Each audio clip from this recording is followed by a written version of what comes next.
Once you have explored your piece, you're in a position to assess the most suitable way of practicing it. Firstly, go through the piece working out the fingering to be used. Whether it has been marked or not, choose fingering that is suitable for your hands and so be prepared to change any given in the copy. Experiment until you find the most appropriate, always taking into account the phrasing and most efficient fingering. You may find it easier to work backwards in a passage if no obvious fingering suggests itself immediately. Mark in the right hand fingering above the treble stave and the left hand fingering below the bass stave, marking in only essential fingering. Here is a passage with complete fingering marked, and now with only the essential fingering. Only the fingering shown now is necessary, as the rest of the notes are in one hand position. Here is the passage played.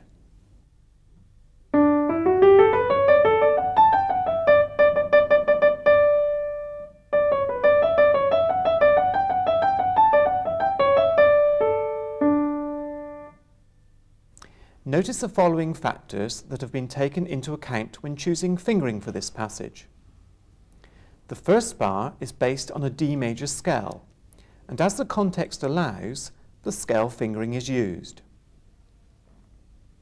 The second bar begins with a broken chord pattern, and so here the broken chord fingering is used.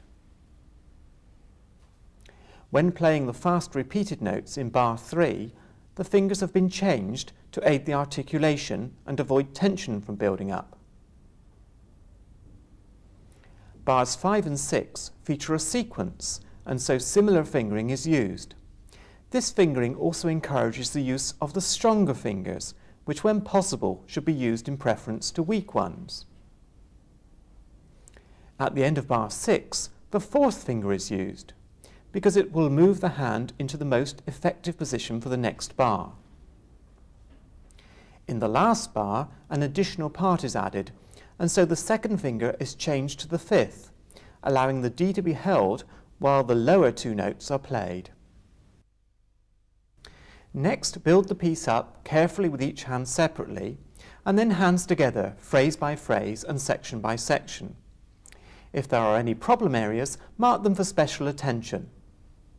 Here is an example from Burgmüller's Arabesque, which is a popular piece set for early grade examinations.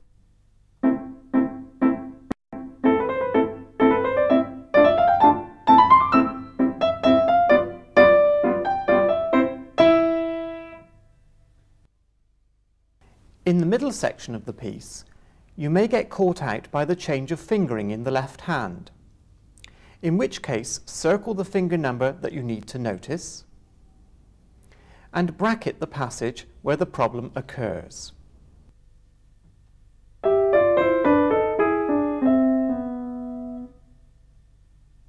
Isolate a problem passage for special practice, making sure you can play it at least 3 times in a row without a mistake. And when it is secure, put it back into context. Start your practice of the piece the next day with the same passage. It is not the greatest number of repetitions of a piece that is important, but the greatest number of correct repetitions. To help your accuracy, keep a pencil to hand to mark important points on the music, and always make steady, careful practice a top priority, practicing your pieces very slowly at first, gradually increasing the speed over a period of time. Use the metronome if this helps. If you have worked up to a new speed on a piece in one session, go back to a slower speed the next day and work up to this again. Tackle your pieces from a variety of directions. Here are some examples of various techniques which you can use to help secure problem passages.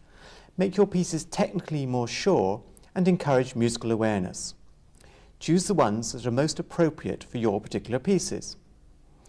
If a fast passage begins to deteriorate through over-practice or is generally uneven, practice it in a variety of ways.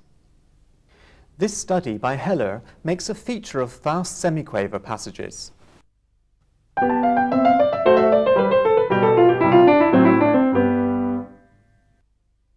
These may be practiced staccato,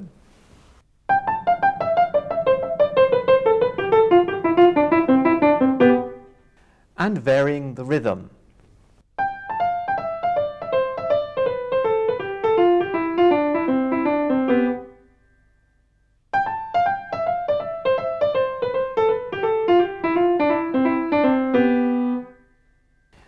This will encourage greater evenness and control when you return to the original. Chanson Triste by Tchaikovsky is an example of a melody and accompaniment texture, with both melody and accompaniment notes played in the right hand.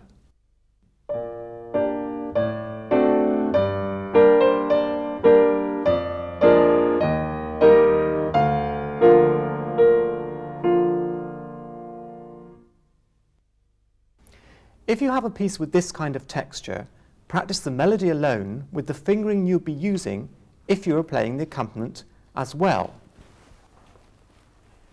Here you will see how the piece demands the pedal because of the fingering that has to be used.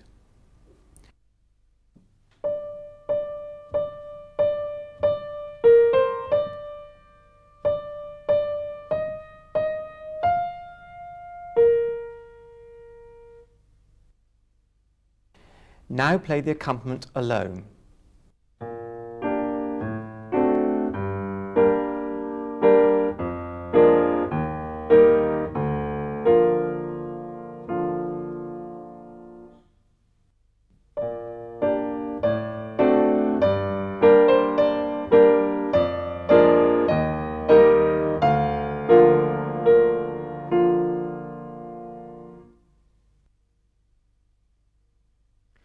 The distinction between melody and accompaniment must be clear for the piece to sound effective. You can also experiment with singing the melody while playing the accompaniment. You may even make up words to reflect the mood of the music. In contrapuntal pieces, such as fugues, break the piece into separate voices, practicing them separately and in various combinations. Broken chords can be practiced as complete chords, omitting any passing notes. Here is the opening of the Sonata K545 in C major by Mozart.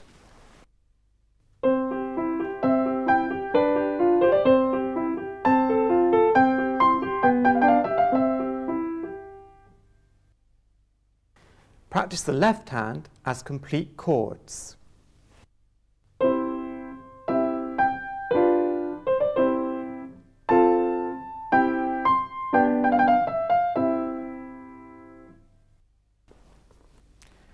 This will help you become more aware of the harmony and how often the chords change.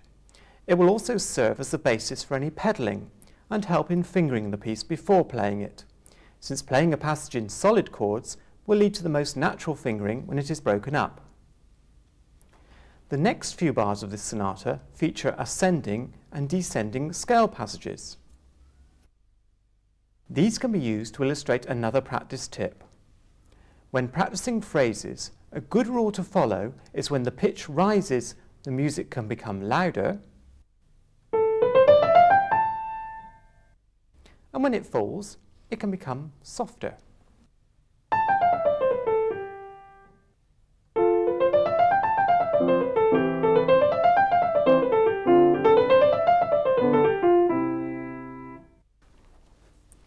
These subtleties will rarely be indicated by the composer, but will help your music come to life. Bear this in mind also when playing Baroque pieces where there may be no original dynamic markings at all.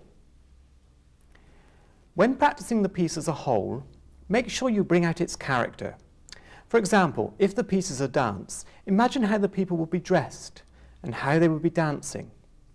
If the piece is descriptive, concentrate on bringing pictures to mind. Imagine the piano as an orchestra and consider orchestral colours at each point of the texture. The piece may suggest, for example, a large symphony orchestra or a chamber ensemble. In the two-part invention illustrated earlier, you may think of the right hand as a violin and the left hand as a cello.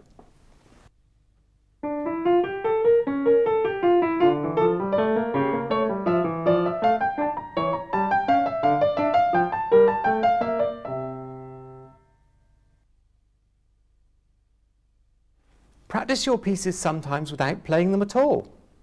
Sit down with the music and read it through, giving the perfect performance in your mind. Then sit or lie down with your eyes closed and do the same without the copy.